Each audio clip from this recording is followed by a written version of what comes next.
আসসালামু আলাইকুম। সবাইকে স্বাগত জানাচ্ছি আমার দেশ লিড নিউজে। সঙ্গে আছি আমি মাহবুবুর রহমান ইমন। আমাদের আজকের লিড নিউজের শিরোনাম, এখনও আস্থা ফেরেনি বিচার বিভাগে। নিউজটি লিখেছেন সাইদুর রহমান রুমি। চলুন দর্শক, জেনে নেওয়া যাক বিস্তারিত। শেখ হাসিনা তার অবৈধ ক্ষমতা পাকাপোক্ত করতে রাষ্ট্রীয় যে কটি অঙ্গনকে বিনষ্ট করেছেন তার মধ্যে বিচার বিভাগ অন্যতম। ফলে বিগত ১৬ বছর বিচার বিভাগ হয়ে দাঁড়ায় আওয়ামী রাজনৈতিক ফায়দা হাসিলের অন্যতম হাতিয়ার। এ সময় উচ্চ আদালত হতে শুরু করে নিম্ন আদালত পর্যন্ত সব জায়গায় হয়েছে দুর্নীতি ও দলীয়করণ। হত্যা, গুম, খুন, অপহরণ হবার পরও ভুক্তভোগীদের মামলা না নেওয়া, আর্জি না শোনা এবং উল্টো আদালতের সহায়তায় মিথ্যা মামলায় ফাঁসিয়ে মাসের পর মাস রিমান্ডে নির্যাতন ছিল নিত্যদিনের ঘটনা। এর ফলে শেখ হাসিনার সময়টিতে বিচার বিভাগের প্রতি সাধারণ মানুষের আস্থা তলানিতে পৌঁছে। ৮৫% মানুষই হয়রানির শিকার হয়ে বিচার বিভাগের প্রতি আস্থা হারায়। বিচার বিভাগ সংস্কার কমিশনের সাম্প্রতিক প্রতিবেদনে উঠে এসেছে এ তথ্য। সংস্কার কমিশনের সাম্প্রতিক প্রতিবেদনে দেখা যায় ৮৪.৯০% মানুষই বিচার বিভাগের কাজে আদালতে ঘুষ দিতে বাধ্য হয়েছেন। একইভাবে বিগত ১৬ বছরে ৯০% বিচার প্রার্থী মানুষ চরম হয়রানির শিকার হয়েছেন। ট্রান্সপারেন্সি ইন্টারন্যাশনাল বাংলাদেশ TIB কর্তৃক পরিচালিত ২০২৩ সালের এক জরিপে দেখা যায় ৭৪% মানুষকে আদালতে ঘুষ দিতে বাধ্য করা হয়। বিশ্লেষকরা জানান, এই জরিপ থেকে বোঝা যায় কিভাবে বিগত ১৬ বছর রাষ্ট্রের গুরুত্বপূর্ণ এই অঙ্গনটিকে শেষ করে দিয়ে বিচারের আস্থাহীনতা তৈরি করা হয়েছিল।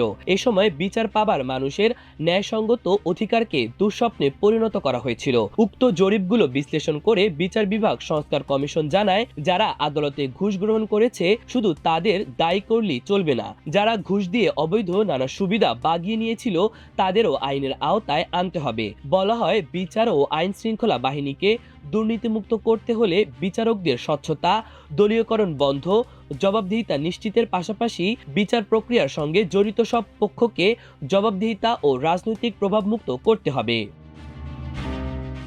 তবে ৫ আগস্টের পর প্রধান বিচারপতি হিসেবে যোগ দেওয়া সৈয়দ রেফাত আহমেদ শুরুতেই বিচার বিভাগের আস্থা ফেরাতে কাজ শুরু করেন। দীর্ঘদিনের পুঞ্জীভূত দুর্নীতি, দলীয়করণ দূর করে সাধারণ মানুষের আস্থা ফেরাতে নেন নানামুখী উদ্যোগ।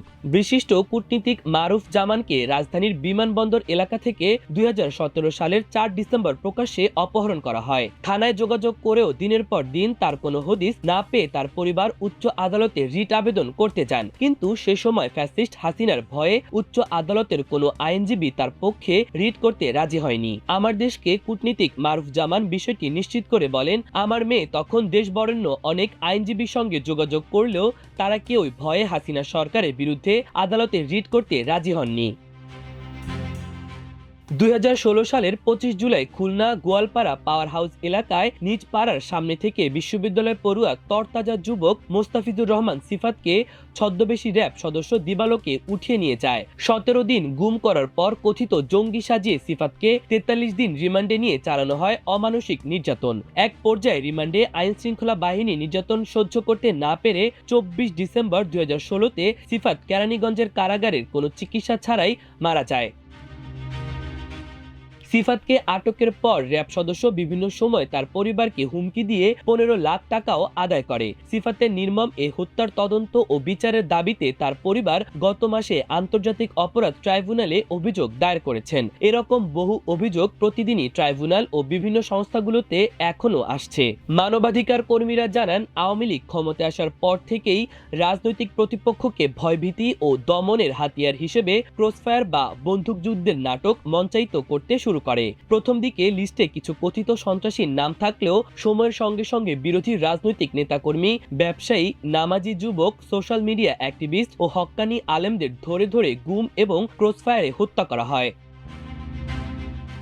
আওয়ামী লীগ নেতৃত্বাধীন সরকারের ২০০৯ থেকে ২০২৩ সাল পর্যন্ত সময়ে সারা দেশে বিচার বহির্ভূত হত্যাকাণ্ডের শিকার হয়েছেন ২৬৯৯ জন। এ সময় গুমের শিকার হন ৬৭৭ জন। কারাগারে মৃত্যুবরণ করেন ১০৪৮ জন। মানবাধিকার সংগঠন অধিকারের পরিসংখ্যানে এ তথ্য উঠে এসেছে। তবে বৈষম্য বিরোধী ছাত্র আন্দোলনে জুলাই আগস্টে নিহতদের তালিকা সহ ২০২৪ সালের ঘটনা যুক্ত করলে নিহতের সংখ্যা ৩,০০০ ছাড়িয়ে যাবে ধারণা করা হয়। অধিকারের পরিসংখ্যান বলছে আওয়ামী লীগ সরকার দায়িত্ব নেওয়ার বছরই 2009 সালে 154 জনকে বিচার বহির্ভূতভাবে হত্যা করা হয়, আর 2018 সালে বিতর্কিত দ্বাদশ জাতীয় সংসদ নির্বাচনের বছরে বিচার বহির্ভূতভাবে হত্যা করা হয় 466 জনকে। এসব হত্যা বন্ধে কোনো উদ্যোগ নেয়নি আদালত।